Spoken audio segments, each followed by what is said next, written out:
मित्रांनो, सिन्नरमध्ये एक असं प्राचीन मंदिर आहे जे गोंदेश्वर सारखंच भव्य दिसतं, पण अजूनही खूप लोकांना या मंदिराबद्दल माहीत नाही. आणि हे मंदिर आहे श्री ऐश्वरेश्वर महादेव मंदिर.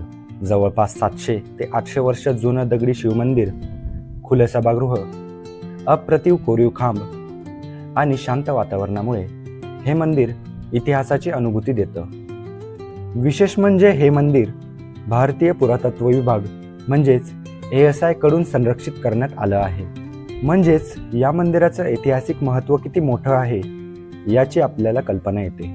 मंदिराच्या प्रवेशद्वारावरच सुंदर दगडी नक्षीकाम आणि प्राचीन स्थापत्यकला पाहून कोणीही थक्क होईल. सिन्नरमध्ये असलेले हे दुर्लक्षित रत्न एकदा तरी पाहायलाच हवे.